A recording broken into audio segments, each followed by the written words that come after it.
Degree نہیں ہنر دیجیے۔ ناظرین، یہ ایک ایسا جملہ ہے کہ جس نے انسانی تاریخ کی کایا ہی پلٹ کر رکھ دی۔ کیسے اور کب، آئیے آپ کو بھی بتاتے ہیں۔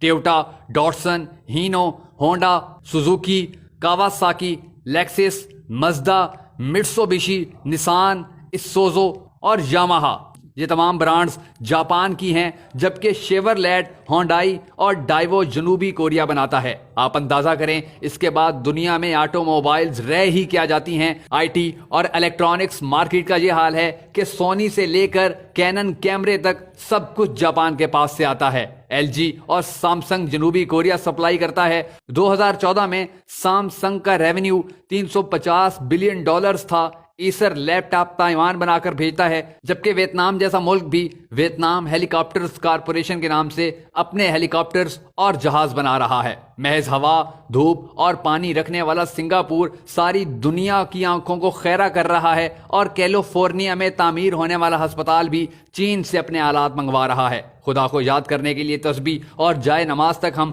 خدا کو نہ ماننے والوں سے خریدنے پر مجبور ہیں۔ دنیا کے تعلیمی نظاموں میں پہلے نمبر پر فن لینڈ، جبکہ دوسرے نمبر پر جاپان اور تیسرے نمبر پر جنوبی کوریا ہے۔ انہوں نے اپنی نئی نسل کو ڈگریوں کے پیچھے بھگانے کے بجائے انہیں ٹیکنیکل کرنا شروع کر دیا ہے۔ آپ کو سب سے زیادہ ایلیمنٹری سکولز انہی تمام ممالک میں نظر آئیں گے۔ وہ اپنے بچوں کا وقت کلاس رومز میں بورڈز کے سامنے ضائع کرنے کے بجائے حقائق کی دنیا میں لے جاتے ہیں۔ ایک بہت بڑا ووکیشنل انسٹیٹیوٹ اس وقت سنگاپور میں واقع ہے، اور وہاں بچوں کا صرف 20% وقت کلاس میں گزرتا ہے۔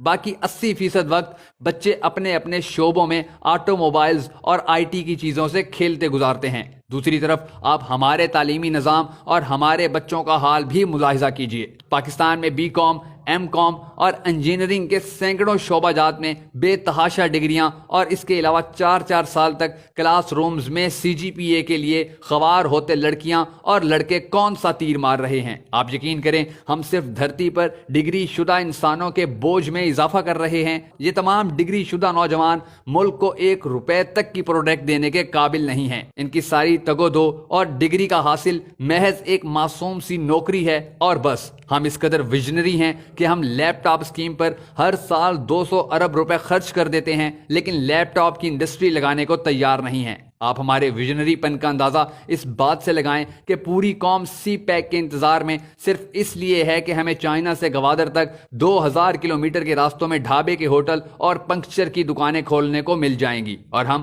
ٹول ٹیکس لے کر بل گیٹس بن جائیں گے۔ اوپر سے لے کر نیچے تک کوئی بھی ٹیکنالوجی ٹرانسفر کروانے میں دلچسپی نہیں رکھتا۔ آپ فلپائن کی مثال لے لیں۔ فلپائن نے پورے ملک میں ہوٹل مینجمنٹ اینڈ ہاسپٹیلٹی کے شعبے کو ترقی دی ہے۔ اپنے نوجوانوں کو ڈپلومہ کورسز کروائے، اور دنیا میں سب سے زیادہ ڈیمانڈ فلپائن کے سیلز مینز اور فیمیل ویٹرز کی ہے۔ حتیٰ کہ ہمارا دشمن بھارت تک ان تمام شعبوں میں بہت آگے جا چکا ہے۔ آئی ٹی انڈسٹری میں سب سے زیادہ نوجوان ساری دنیا میں بھارت سے جاتے ہیں، جبکہ آپ کو دنیا کے تقریباً ہر ملک میں بڑی تعداد میں بھارتی لڑکے اور لڑکیاں سیلز مینز، ویٹرز اور اسی طرح کے دوسرے شعبوں میں کام کرتے نظر آتے ہیں۔ پروفیشنل ہونے کی وجہ سے ان کی تنخواہیں بھی پاکستانیوں کے مقابلے میں 10 گنا زیادہ ہوتی ہیں، اور دوسری طرف لے دے کر ایک مری ہی ہمارے لیے ناسور بن چکا ہے، جہاں کے لوگوں کو سیاحوں کی عزت تک کرنا نہیں آتی۔ چینی کہاوت ہے کہ اگر تم کسی کی مدد کرنا چاہتے ہو تو اس کو مچھلی دینے کے بجائے مچھلی پکڑنا سکھا دو۔